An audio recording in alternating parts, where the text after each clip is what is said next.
तो एक क्वेश्चन करते हैं, एफ एक्स जो है वो डिफाइंड है sine greatest integer function of X upon greatest integer function of X जब ग्रेटेस्ट इंटीजर फंक्शन की वैल्यू 0 नहीं हो।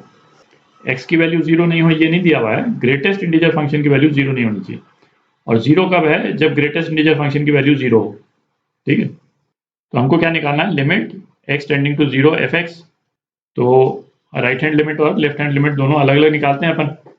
तो पहले अपन निकाल रहे हैं राइट हैंड लिमिट निकालते हैं। तो राइट हैंड लिमिट के लिए एक्स टेंडिंग टू 0 प्लस, है ना, 0 के पास प्लस पर पॉजिटिव नंबर एफ एक्स, है ना। तो ये क्या हो जाएगा?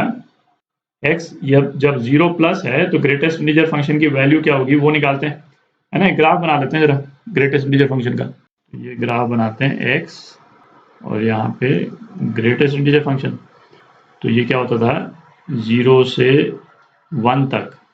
ठीक है, ये हॉलो सर्कल है, ये वाला पॉइंट इंक्लूड नहीं है इसमें। तो यहाँ पे तो 0 रहेगा, फिर उसके बाद यहाँ से यहाँ, है ना, ये 2 इस तरह से जाता है। अच्छा, माइनस डायरेक्शन में कैसे जाएगा?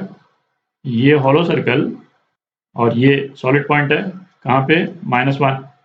ठीक, तो हमको इसकी वैल्यू जो पता करनी है 0 प्लस और 0 माइनस पे करनी। तो 0 प्लस मतलब पॉजिटिव नंबर है, तो 0 प्लस पे ग्रेटेस्ट इंटीजर फंक्शन की वैल्यू क्या है? 0 है। और 0 माइनस मतलब 0 से थोड़ा सा नीचे, 0 माइनस नेगेटिव नंबर, तो ग्रेटेस्ट इंटीजर फंक्शन 0 माइनस ये क्या है? -1 के बराबर है। आप देख लें, तो हमको क्या दे रखा है? जब ग्रेटेस्ट इंटीजर फंक्शन की वैल्यू जब 0 हो तो एफ एक्स की वैल्यू 0 है, तो इसमें एफ एक्स की वैल्यू क्या आ जाएगी? 0 ही आ जाएगी। Limit x tending to 0 plus f x की वैल्यू ही 0 है। ठीक है, तो ये क्या आ गया? तो 0 आ गया। तो राइट हैंड लिमिट तो 0 आ गया। अब लेफ्ट हैंड लिमिट, ठीक है, limit x tending to 0 minus.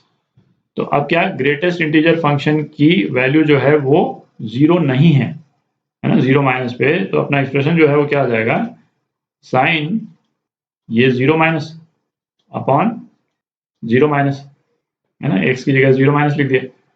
अब 0 माइनस की वैल्यू यदि अपन डालें तो क्या आएगा? Limit x tending to 0 minus sign 0 minus, ये कितना है? साइन -1 के बराबर है ना। 0 माइनस ग्रेटेस्ट इंटीजर फंक्शन -1, ये अभी अपन ने निकाला, है ना, -1। और नीचे क्या आ जाएगा? नीचे भी -1 आ जाएगा। ठीक, तो ये तो अब 0/0 वाले फॉर्म में ही नहीं रहा, है ना। ये तो एक सिंपल रियल नंबर बन गया, कितना? साइन 1 के बराबर। ठीक है, पर हमारे लिए इंपॉर्टेंट रिजल्ट क्या है कि राइट हैंड लिमिट और लेफ्ट हैंड लिमिट सेम नहीं है ना। ये 0 आ रहा है और ये साइन 1 आ रहा है। ठीक, तो limit x tending to 0 f x equals none of these, इनमें से एक भी ऑप्शन करेक्ट नहीं है ना। लिमिट एग्जिस्ट ही नहीं करती बेसिकली।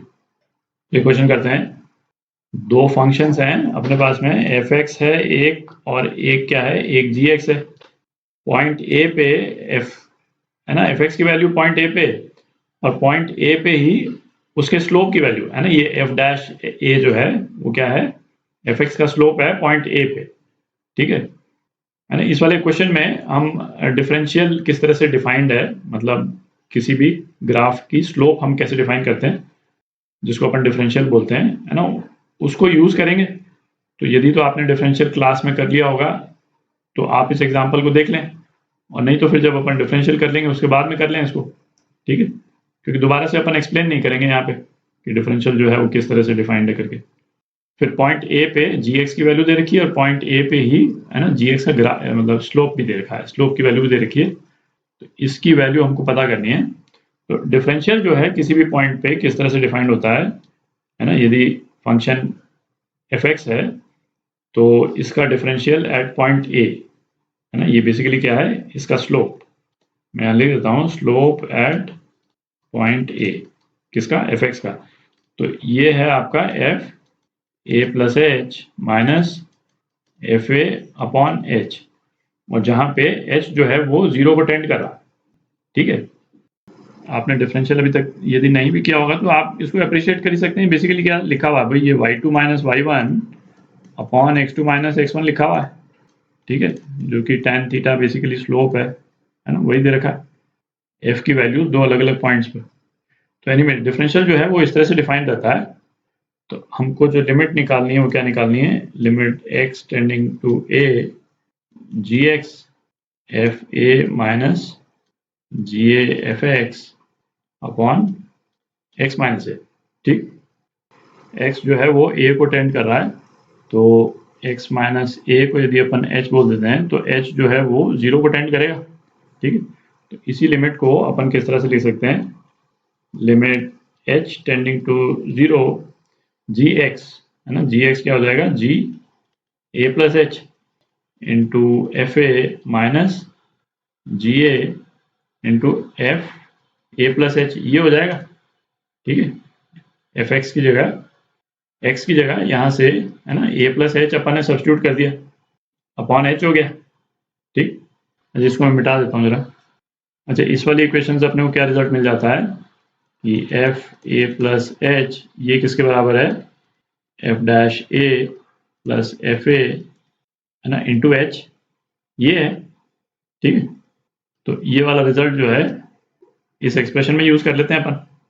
तो अपने पास में क्या आ जाएगा, limit h tending to 0 g dash a plus g a into h f a minus g a into f dash a plus f a into h, है ना, अपॉन एच।